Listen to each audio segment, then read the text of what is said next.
I especially want to note the third verse of that song we just sang. There is habitation. No night is there, no sorrow, no death and no decay, no yesterday, no morrow, but one eternal day.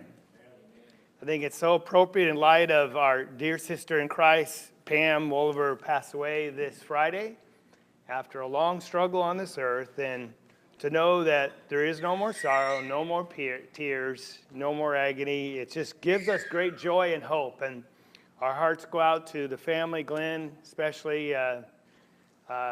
We weep with you and mourn with you, but we rejoice with you in the same. And Ann likewise. And it's so good that you could be out here from back east to be here this week. We'll have a service on Friday, 3 o'clock here at this building. But the last part of that verse, or the chorus, is, when will I dwell in thee? Don't know, do we?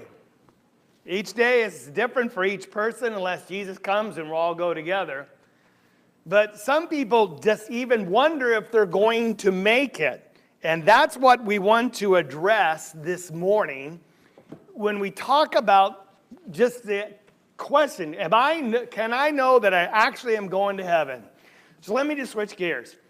You know, as a grandfather, you get to read fairy tales to your kids, right? The Aesop fairy tales. And I have a problem with one, and maybe you'll have it with me. And it's the tortoise and the hare.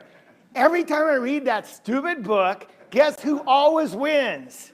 It's the tortoise. And I don't get it, because the hare is faster, he's made to run, and he's speedier and quicker, and that tortoise, well, he's like some of the people we know. They're just really slow, and there's no way the tortoise should win. Isn't that true? And so you say, why does that frustrate you? I don't know, because, you know, I like the fast, the speedy thing, the Gonzales. So my question is, why did the tortoise win? Or maybe you could ask it in the negative, why did the hare not win? You say, well, because he didn't cross the finish line first. Well, okay, that's really brilliant. Why did he not cross the finish line first? Well, he stopped to play. He says, well, that's really not the reason. Well, he took a nap. Well, that's really not the reason as well. In fact, well, let's just read it, okay? Can we read part of it? We're in the middle of the race, okay? So the forest animals met, and they mapped out a course. The race began. And the hare, being such a swift runner, soon left the tortoise far behind, like me and Bruce racing. About halfway through the course, it occurred to the hare that he had plenty of time to beat the slow-trodden tortoise. Oh my, thought the hare, I have plenty of time to play in the meadow here. And so he did. Then the hare finished playing, and afterwards he decided he had time to take a little nap. I have plenty of time to beat the tortoise, he thought, and he cuddled up against a tree and dozed. The tortoise, in the meantime, continued to plod on, albeit ever so slowly. He never stopped, but took one good step after another. The hare finally woke from his nap. Time to get going, he thought. And off he went faster than he'd ever run before. He dashed as quickly as anyone ever could up to the finish line, where he met the tortoise, who was patiently awaiting his arrival. Now I ask again, why did he lose? And you can say, you know, come on, rabbit, what's up? You know, you should have won that race. Why did he lose? The answer is really quite simple. It's not because all the things we listed, because he lacks skills, right? He was born to run. It's not because he played in the meadow. It's not because he took a nap. The reason that he lost the race is because he quit. He quit. Albeit for a little while, he quit running. And because he quit running, the tortoise had time to pass him and win the race. You say, well, Jack, okay, you wasted 5 minutes of our time. What's the point? The only way you and I will not make it to heaven is if we quit. That's the only way. Because we're in a race. And it's not to the swiftest. It's not to the one that gets there first. The only way you can fail to finish this race of faith, is just by quitting. Now, Satan has several strategies that he employs to get you and I to quit running, whether it's just for a little while or for a long time or altogether. And we have to be aware of those so we can defeat him in his own strategies. But God is just asking us simply one thing. There is a habitation. You can know you're going there. Just don't ever, ever, ever, ever quit. Don't stop. He said, well, I'm slow. Well, don't quit. One step. He says, well, I don't know if I'm good enough. We're going to address that. Well, there's so many good things in this world. We're going to address that. Because there's going to be distractions along the way, the little meadows to play in, that'll cause us to quit running. So we're going to look at 4 of them, and we'll look at them because the winning this race is really not hard. When we talk about overcoming, it's really what it is. And we're going to do this lesson in 2 parts because we don't have time enough to do it all this morning. As Mike read for us in Hebrews chapter 12, therefore, since we have this great cloud of witnesses, we'll address who they are at the end. Let us lay aside every encumbrance of sin which so easily entangles us, and let us run with endurance the race that is set before us. See, we're in a race. We're in a race. And the reason that people quit is not because they're not good enough and not because they fall short in sin. It's because they quit. And notice what we see in the New Testament. Jesus talks about those who turn away from the faith. Paul says those who suffered shipwreck in regards to their faith. In chapter 4, he says some fell away from the faith. In chapter 6, he says some have gone astray from the faith. And finally, in 2 Timothy, he says some even undermine the faith of others. How do you quit running the race? By giving up your faith. Just quitting on your faith. Because your faith says this simply: I believe that Christ, out of God's love, died for me, and he purchased me with his own blood, and all my sins have been taken away, and now I am as righteous as he is, and I'm going to heaven. And it's if you were given a ticket, and your ticket is punched for heaven, and your ticket is your faith. Now, if you give up your faith, you're giving up heaven. But if you hang on to your faith, you're going to be abundantly assured of going into this promised habitation, heaven itself. So why would anyone quit if it's just that easy? Well, we'll look at 4 of them. The first one is what we call the work syndrome. Then we're going to look at what he says here, the encumbrances. And then we're going to look at the sin that entangles us. And then we're going to look at tonight, Lord willing, how some people just grow weary. These are 4 strategies that Satan uses to get you to quit. And we want to look at them all individually. But let's just note this again. Finishing the faith doesn't mean you have to be there first. It doesn't mean you have to absolutely live a sinless life. We'll talk about that. It doesn't mean you have to have the most faith. It doesn't mean you have to have enough good works to get in. It means you just have to keep on trying. So we're looking at this overcoming. We'll look at these strategies. The first one, as I suggested, is what we call the work syndrome. Now, what do I mean by that? We understand intellectually that we're all saved by grace, right? Grace is a free gift of God, and God is giving to us what we don't deserve, or he's doing for us what we couldn't do for ourselves. As in Romans chapter 6, the wages of sin, if you earned anything, what would that wage be? Is death. But on the other hand, the free gift of God is salvation through Jesus Christ our Lord. Now, we all know that intellectually. But emotionally, sometimes we think a different story. Okay, God is so pure and holy, so I got to be pure and holy like him. And if I sin, I don't think I'll make it to heaven. And so we have this consciousness of sin in our life, and often it makes us feel guilty, and we start despairing, and I'm not good enough to go to heaven. So some people quit altogether. See, Satan wants you to doubt. He wants you to think you have to be good enough to get there, and we fail to realize, no, Christ is the only one that makes us good enough. Isn't that correct? But we get this works mentality in that, should you go to worship God out of love and gratitude for what he's done? Yes. But then on the other hand, we start thinking, man, if I don't go to service, and I miss it, and if I don't study enough, I don't read enough, if I don't do enough loving good deeds, God's not going to be pleased with me, and I won't make it to heaven. So now we're stuck in the works mentality. Now, let me just think of this. Dave is a nice guy, isn't he? Well, let's try that again. Dave is a nice guy, isn't he? All right, thank you. And he knows I want a brand new tractor, for my little small farm. Why do you roll your eyes? Did you know that Dave promised to give me a free tractor? Free. It's free, brand new, the one I choose. All I got to do is come pick it up at his house. Now, when I take a trailer and borrow Hewlin's and go pick it up, am I earning the tractor? No, but I'm doing something to pick it up, and that's grace. It's free, but we have to do something to get God's grace, and we understand that. It's not earning it, but it's just, if he says believe and repent and be baptized, I'm going to do that.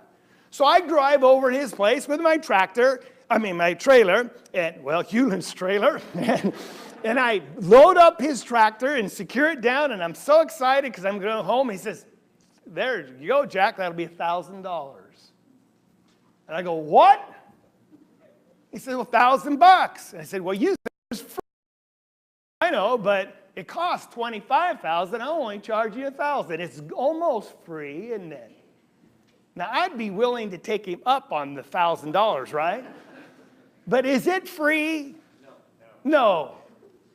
And that's the works mentality that we think, well, yeah, it's free, but I got to do all this. No, the reason I do all this is because I know I'm going. And that's what Satan wants us to do, is to give us just to start despairing and to quit because we're not good enough. And so the first symptom of this malady, and there's two of them, the first one is self-righteousness. Look with me in Luke chapter 18. This is a consummate example of a person that is self-righteous and thinks he's good enough to go to heaven. And he'll be contrasted with the other person. But we know in Luke 18, we've read this account before, so it should be easy for us just to break it down. Two men who, verse 9, Jesus tells this parable to certain ones who trusted in themselves, they were righteous, and they also viewed others with contempt. So the two men went up to the temple to pray. One was a Pharisee and the other a tax gatherer, known as the the biggest sinners in the land. So the Pharisee, catch this, this is how he approaches God, stood up and was praying thus to, who's he praying to? Isn't that interesting? Not to God, he's praying to himself. But he addresses God. God, I thank thee that I'm not like the other people, swindlers, unjust, adulterers, or even like this tax gatherer. I fast twice a week. I pay tithes of all that I get. Now notice what the self-righteous do. First, they compare themselves with others. Isn't that all right? Now, should you be glad that you didn't murder someone this week? Well, yeah. Should you not be glad you didn't lie or do some other act of immorality? Well, of course. But when you get in the trap of comparing yourself to others, well, it is a trap, and Satan, he's really good at this. What does it prove about you? Because first of all, can you always find people that have lived a life less righteous than you? Can you always find someone? You just look around, they're all around us, and it's easy to compare ourselves with others to prop ourselves up. But the only one we should be comparing ourselves to is Jesus Christ. But second of all, if I find someone that's done something wrong, what does that say about me? I mean, this guy, the tax gatherer, he's over here, and maybe he's extorted people for extra money and paying their taxes, and he used the power of the Roman government to bribe people, whatever. And he's a sinner. He will be held accountable for that. But what does that say about this man's righteousness on its own? Absolutely nothing, because maybe he didn't bribe or extort someone, But what did this man do? Maybe he's committed adultery. Maybe he's out there lying or teaching false things. He's going to be held accountable for what he does or doesn't do. And see, what someone else does has no bearing on who you are. Because we compare ourselves the only one is with God. And so there's the problem. Now the other flip side of it is the tax gatherer. Verse 13. Standing some distance away, he was uneven, willing to lift up his eyes to heaven. But he was beating his breast, saying, God, be merciful to me, the sinner. Was he painfully aware of his own shortcomings? And Jesus asks a question. And the question is real simple. He says, this person went down, actually a statement, this man went down to his house justified rather than the other. For everyone exalts himself will be humbled, but he who humbled himself will be exalted. Now this is what's really ironic. Sometimes we think we're not good enough to stand before God or even pray to him because we're so painfully aware of what we've done wrong. So we can't even look up to God. Well, on the other hand, there's the other guy that's like this. Who's the only one that God listens to his prayer? Not the ones like this. It's the one that feels unworthy. This is why it's ironic, or the great paradox. Satan wants you to use, Satan wants to use your unworthiness to get you to quit. He wants to use your consciousness of your guilt to cause you to stop praying and seeking God. When the truth be told, it is only the unworthy attitude that God will listen to. Do you get that? It's only the individual that says, I am unworthy. I am not good enough. I will never be good enough. Thanks be to you, Jesus Christ, for making me righteous. It's only that person that God will listen to their prayers and have a relationship with. But Satan uses that unworthiness to drive you away. We will not let him anymore. Because it's not based on what I do or don't do. It's based on the righteousness of Christ. And I will try to serve him with the best of my life. I will never quit the race. I will try to be more like him. That's why, because I know I'm going.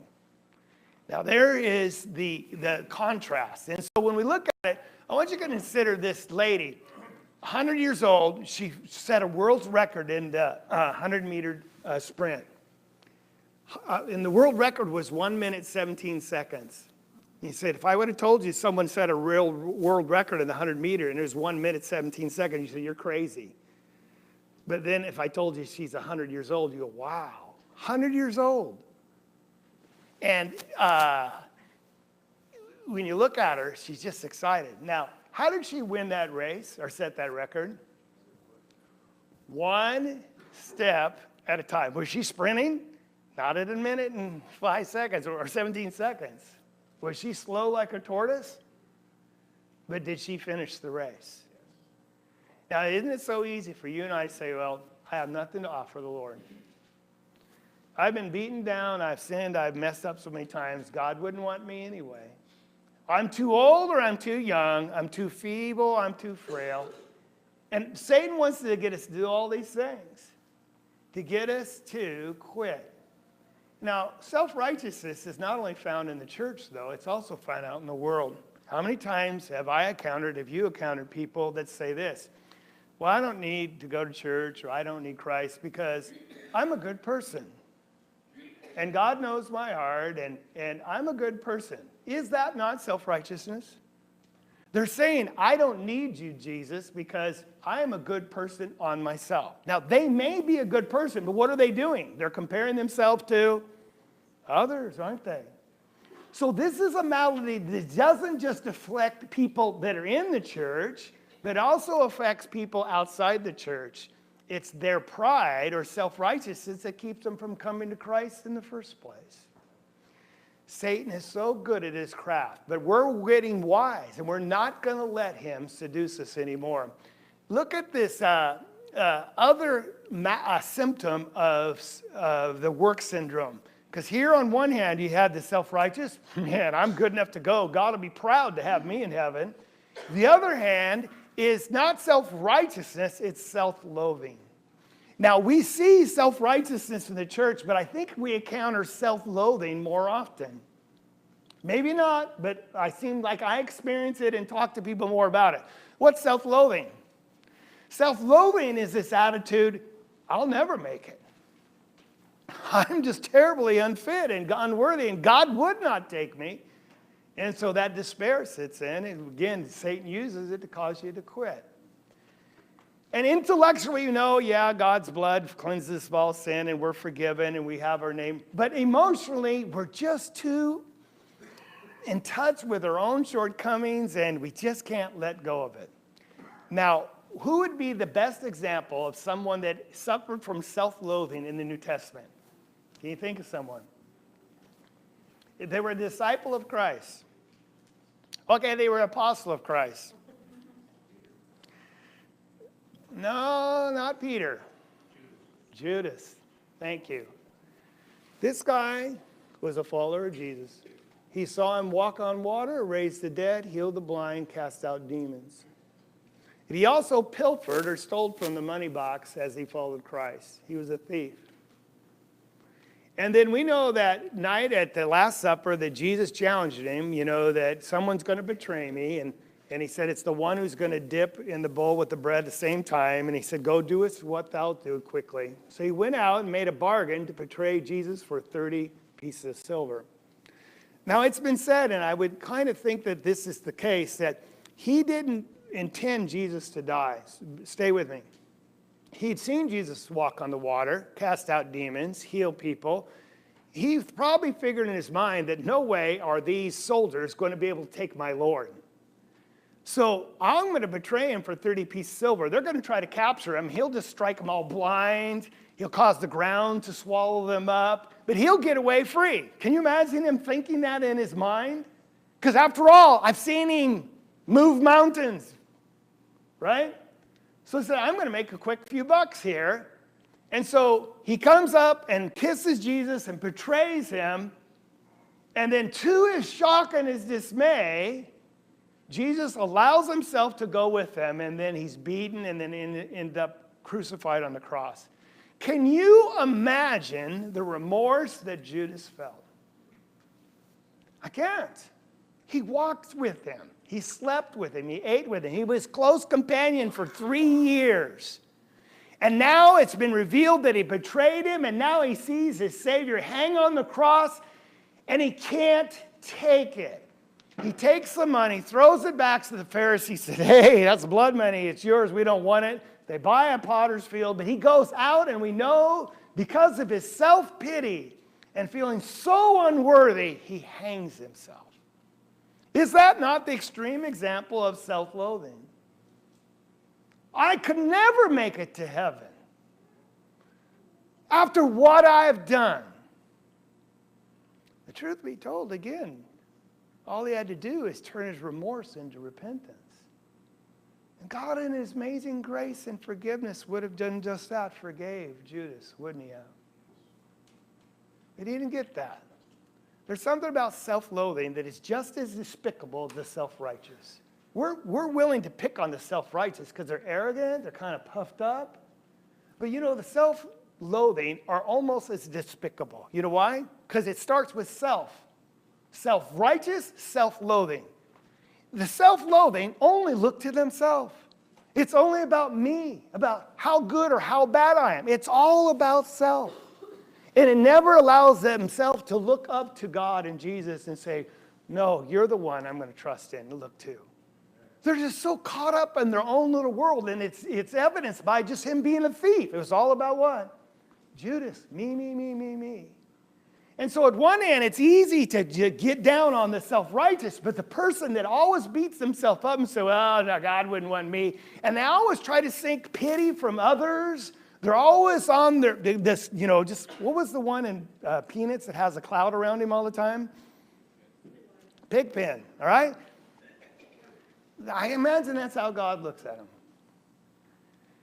But the truth is, if the answer to self-righteousness is I'm not worthy, what's the answer to self-loathing? It is Peter. One of the inner three. Jesus even told him, you're going to deny me 3 times. That's after in his self-righteousness says, I don't care. All these others might deny you. I will never deny you. I'll even die with you. Isn't that what he said?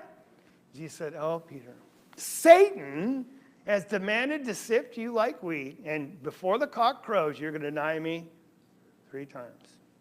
And so now when he's over and Jesus has been betrayed, and he's in the courtyard watching Jesus being beaten and tried, and some of the people come out and accuse him of being a disciple, not once, not twice, but the 3rd time, taking oaths and swearing, I do not know the man.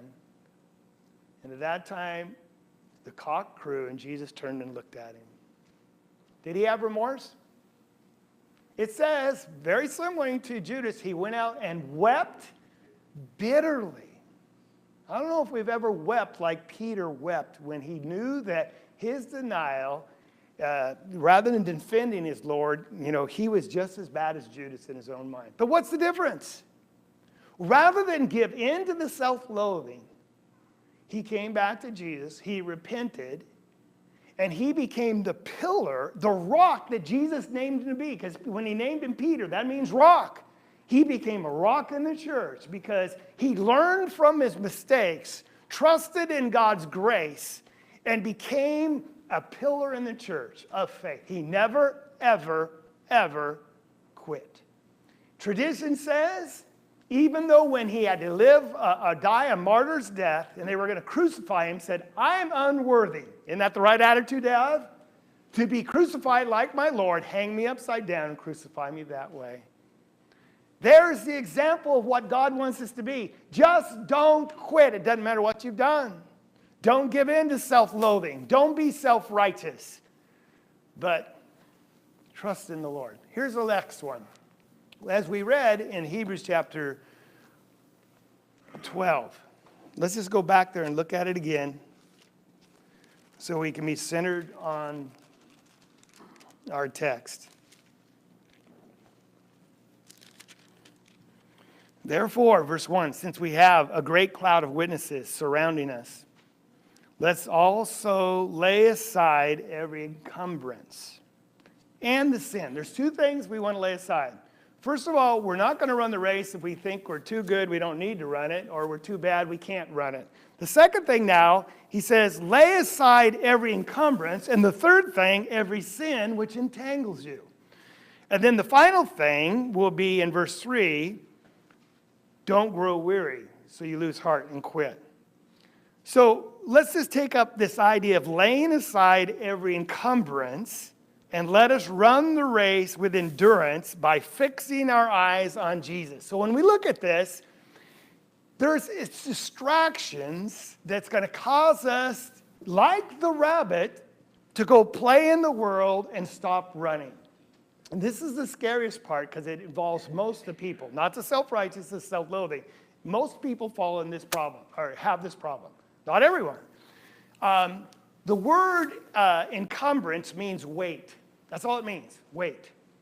And so thinking of the Greek games, which this analogy is drawn from, they would strip themselves of all their excess clothing because, well, no one would run a sprint in an overcoat, would they? No, you strip down to the minimal clothes, and even the shoes make a difference. I looked up and found, this was in 2015, the world's lightest running shoes, and they're the Mizuno Wave Universe. They're less than 3 ounces. You know how light that is? You probably run once in them and they fall apart because they're. Why do sprinters especially want to carve off every ounce on their body? Because it slows you down. And so it could also include body weight as well.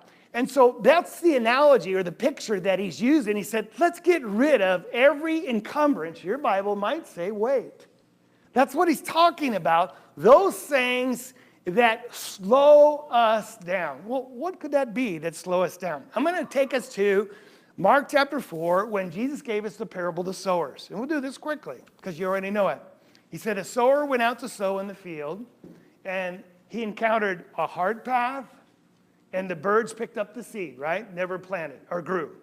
There was some rocky soil, and the seed grew, and as soon as it got hot, what happened to the plant? Withered, because it had no roots. And then there was some thorny soil. The plants grew, but the thorns grew around it and choked it, so it never got enough light and nourishment and never produced fruit. Then everyone in the back, you were the good soil. And it said it produced fruit, some 30-fold, 50-fold, because the soil was good. Now we know that Jesus says these different type of soils are the hearts of men. Some hearts are so hard-hearted they never obey Christ. Some hearts respond with joy initially, but since there's no depth of root, they quit easily when there's any smidgen of persecution or trial. They just quit. But the thorny soil is the one I'm scared about because it's the one that afflicts most of us. Because the people in the hard heart, they're never here, are they? They never come to start with. The people that you are the thorny soils, rocky soils, right? They're here today and gone tomorrow. So you guys are all gone. Who's the only one left in the building every Sunday? The thorny hearts and the good hearts. But only one's going to make it. They're producing fruit. The thorny hearts never produce fruit because they're choked by the world. But yet you can't tell them they're not going to make it because they're here. They go, well, I'm here. What do you mean? I just sang and I gave. I prayed. What do you mean I'm not? It's the most Satan's sneakiest attempt to get you to quit. And here's what Jesus says. These are the ones who have heard the word, but here it is, the worries of the world, the deceitfulness of riches, and the desire for other things enter in and choke the word and becomes unfruitful. Get that? Now, none of those things, money, other things, are necessarily bad in themselves. None of them. But when they cause you to stop running, just like the rabbit, it goes, oh, look, here's a meadow I could play in. I'm supposed to be running to the finish line because this is the big race. All the animals of the forest are watching. But I think I'm so far ahead, I'll just go play here for a while, and then I'll get back on the trail. Then after he's playing, what does he do? He sleeps. Then the Lord comes and it's too late. When good things become godlike things and they distract us to the point that we stop running the race, we've lost already without knowing it. And this is the scariest because our prosperity in America is our blessing and it's also our curse. Because the things that we have opportunity to do with our free time, whether it's just extreme sports, we've talked about that, just activities, traveling, just building businesses, whatever. They're all good in themselves, but sadly, Satan uses it to distract so many people from running the race. And they end up quitting, not necessarily on purpose, but it still is a choice because they just get sidetracked, distracted. And what is Paul saying? Put it aside. Get rid of it. It'll slow you down. So anything that gets in your way from simply praying to God, reading his word, worshiping him, doing what you ought to do, it is your distraction. And I don't know what it is. But whatever it is, get rid of it. Because in heaven you won't have it anyway. And it's going to cost you your soul if you're not careful. And that's what Satan knows, and he's so good at it. That's why Jesus said, be on guard, so your hearts not be weighed down with dissipation, drunkenness, and the worries of life. Like, if I don't have that, I won't be successful. I need that. All those worries, right? Because Satan is always trying to sell us a bill of good. The solution is what? He says, fix our eyes. That's Hebrews chapter 12 and verse 2. Sorry. Our eyes on Jesus. That word fix your eyes means turn your eyes away from and turn it on this. When my wife's shopping and she sees something she wants, I cannot get out of the store until she gets it. Her laser focus, right? Wow, kind of. All right. You know what it's like. And when you're hunting the same way and you're looking for deer, and you see one, you don't look at anything else except for that deer. Your eyes are fixed on it, laser focus. That's the word he's using. Turn your eyes away and turn it on Jesus. Because if you keep your eyes on Jesus and not stuff, not that they're wrong in themselves. When they come in your path, great, I'll enjoy them. But when they leave my path, that's fine. I don't miss them. When there's good food and good time and fun and vacation, good, I'll enjoy them. But I'm going that way. And if they leave me, I'm still going that way. Because if you're off just 1 degree, there's Jesus and you're going that way. It might not matter by the time I get out of the building because I'll just be over there by the other door. But after 10 days and 10 miles, where will I be? Way over here. It's so subtle and so slow. And that's how Satan gets so many of us. Just a little bit at a time. So Jesus says, watch out. Don't get weighed down, but fix your eyes on Jesus. Let's go back to where we started. Let us run the race. You know what the word race comes from? I like words in the Greek because they tell us so much. The word race is the word agon, agon. And you say, well, what does that mean? Well, we get out of it, agon, agony. It's the root for agonizing, wrestling, striving. And so it's used for wrestlers in the Greek games that would wrestle. They're agonizing. They're striving to overcome. And that's how they depicted a race. It's something, it's not a sprint, it's a marathon. But you're agonizing. There's a lot of effort. It's good efforts, but it's enduring effort that I am not going to quit. And he says, let us run. That word run is not just jog, but it's a word that they use to run as fast as you can because you see something you want. It was used of sprinters, actually. And that's what the solution is. To keep from getting sidetracked. Have laser focus on Jesus and run. Take one step after another. Don't go that way. Go that way. And you say, well, it's hard sometimes. Agonize. Because that's what it takes. Because it's worth it in the end. And the only way you cannot make it is if you quit. If you quit. And if you stumble, what do? Get up. Little Miko has a new bicycle with training wheels. I can't wait to get there and watch her ride, and Grandpa will hopefully take the training wheels off. She'll be scared, but when she rides her little bike, how far will she get before she crashes the first time? Maybe to Steve. And she'll cry, and what will Grandpa do? Yay! You made it 3 feet. And she'll look at me, what? Okay, let's do it again. She said, Grandpa, hang on, and I'll hang on the back of her seat, right? Don't let go. And then she goes, and finally, what do? I let go. And she makes it to the end of the thing, and she crashes the end. And she looks back, and she doesn't know if she's supposed to cry, but Grandpa and Mom and Dad are just, yay! She goes, wow, I guess this is something to be excited about. I made it to the end of the hall. Then is that not trainer or what? You don't count your defeats as defeats. You've just learned a lesson. And you don't let Satan to get you so down you're going to quit, because that's what he wants to do. You get up and you run again with endurance. You run the race set before you. I came across this picture, and this lady, see her crawling? It was a marathon in Houston in 2015. And this lady's from Kenya, Havan Nagetan. She collapsed, but she crawled. They're offering her a wheelchair, but she refused it. Because that would have DQ'd her from the race. But she crawled across the finish line and finished in 3rd. Was she laser focused on the goal? Did it matter how fast she made it there?